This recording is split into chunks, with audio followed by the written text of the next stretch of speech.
Breaking news, ebusuyama akwaba biom ede aba Ghana Nsem TV eso. Ebusuya breaking news about tabenten say the new Patriotic Party MPP osugo kwama nyoko no ekire mu say Tamale Central by election no anya ade a ombeko. Omo de krata tintin abeta abonten ebusuya omo yenko nsem mu na yenka. Yansa na beko no like na share owie nso na kire wadwen comment section no ede amai. Comment section open wo dia grow hono na yenko yenim. The new Patriotic Party headquarters Accra. For immediate release,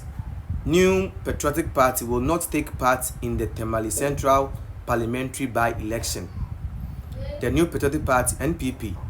has resolved that it would not take part in the Tamale Central Parliamentary by-election to elect a replacement for the late Alhaji Honorable Dr. Murtala Muhammad, Member of Parliament (MP) for their constituency, who was among the 8 who lost their lives in service of the Republic in the helicopter crash that occurred on Wednesday, 6th of August 2025. Okanko say the decision was taken by the party at a National Steering Committee meeting held on Monday, 11th of August 2025 at the party headquarters,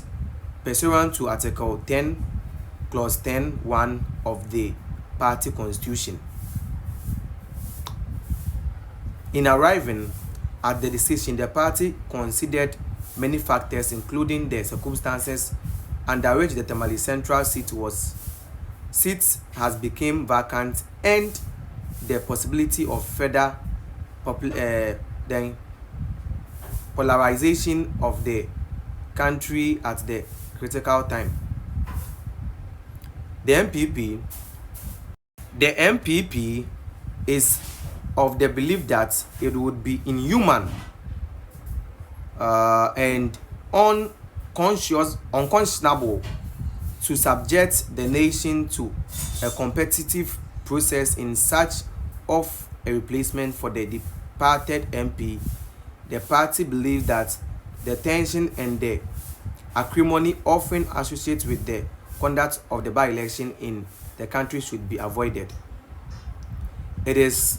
the considered view of the party that the greatest tribute that the MPP and the rest of the nation can pay in honor to the departed, it is not only to win the fight against Galamsey, but also to ensure smooth and peaceful replacement for the good people of Tamale Central. Consequently, the MPP hereby announces that when the Electoral Commission of Ghana opens nomination for Tamale Central by-election in line with Article 112 Clause 5 of Ghana's Constitution, the party will, in accord with the national interest, not take part in the contest. Thank you, Una JFK and Sir Eshase. So we encourage free the new Patriotic Party headquarters. Abani say MPP party no a year by-election ebekoso ewo Tamale Central no enya de umbetimi yakobi omo chire mu say ohwe party no enhyehyeye any party no nsem se ne omusi omo niema na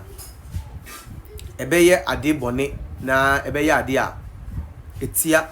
nipa esan say so ohwe kwan ya Honorable Murtala efa so free mu abra na okosom ne man Ghana na okohia na kwanhie wu a odinam small de free mu no se party no ekosom contest election na ade a na kire se omanfa enidie ni obu ama Honorable Murtala Muhammad enonti omahye se enya ade a ombeko election no na mom na mekaya wo se NDC die akwetia by election no omoso omobeko odi omunsoma awo se wo de wo se wonko onso wampinsu iwuye wa abra ono nso wan ya wianda ho but omo de omo say they don't care, they are going for the election. We are waiting say bi omo so be ka say bi okay the ma ye ntiyen so ye hwe na e da kwetia seat na chem say monso monfa nke be kama, but we need this for, I'm not sure they are going to do that, but officially no betinya confirm am I say MPP anya ade a Tamale Central election no amanda by election no omo ebe contest we breaking news they free the MPP headquarters Accra Asalam down brew and the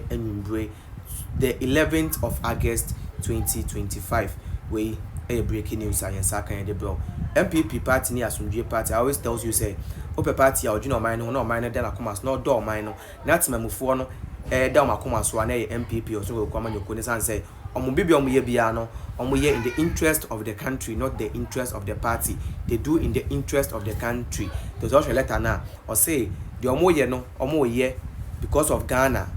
and yet because of say MPP, because of Ghana. The san say omo nim the by election etimi de ba wo Ghana ha ene by election it to asem etimi ba nwom ene niam be sisisi ena afei no o sure na bo mutala Mohammed na oye odjuma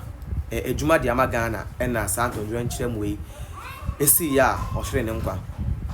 nti no hu ne say the only thing na betimi aye as a political party ene say omo beka sasa election no omo nko na omo jama NDC na NDC nko akwa na kyerɛ sɛ we kyerɛ sɛ updates are the abroad from a headquarters of the New Patriotic Party. Can only say Kotia by election is 2nd of September, yes, next month, 2nd of September, never to aba a MP for Wakutia. I know the NDC will never contest to be until no Nayaka was also to aban so between to Ama, a MPP parliamentary candidate in a friend of say a Asumedu, yes, one MPP, a PC, a honum. On a message to aban yeding at the mano until we a update a free a headquarters bro. I know me Ghana and TV. You better ask Sonya to was here na utie yakopon sha. Breaking news ebusia for the MPP also come your corner den krata beto abonten say Tamale Central by election no enya de contest. Omo kire mo say sa wo hwa atorenchama esi wo Ghana last week Wednesday on the 6th of August and now so Tamale Central MP Mutala Mohammed enya ehwere ne nkwa na so okwa ne kra echi na so mo contest sa seat na yakopon kra bebusa omo enti omo party ni party a omo gidi say atorencham bi say esi nipa no oteso ne party no mama sa party no nipa emfa no monko eno nti omo sanya ade omo contest Tamale Central by election no na omo ne ka wo say NDC de omo contest akotia by election honorable Ernest Akumia no yampi owu ye no the seat no NDC de omo contest dem omo MPP de o say Tamale Central seat no nya de omo contest nti breaking am de do on say the New Patriotic Party contest Tamale Central by election no they are massive. All right, ebusuya for finally yebetimi a confirm the amount asante hima na kunya du yi adon toso miensa me na woka say de waka nchi na gu abre aduane esi so at the age of 91 obetena kunya no so for 8 good years.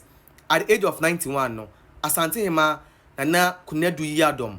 aka nchi na gu abre aduane esi so mbeka is last week yebeto mani mu say asam kese bi esi wa asante mem na sam na say amamre eni amane ye kwan so ntini ntimi nka ne enim ba ye ntimi nka ntino na wo say ye twen na menhia the official communique about wanting a confirm the mount say asante hima na nakuna du yadom otoso miensa aka nchi na gu abeduane esiso e ma asante man nyina yakọ e ma asante man due nyankopon emfa ne kra ensie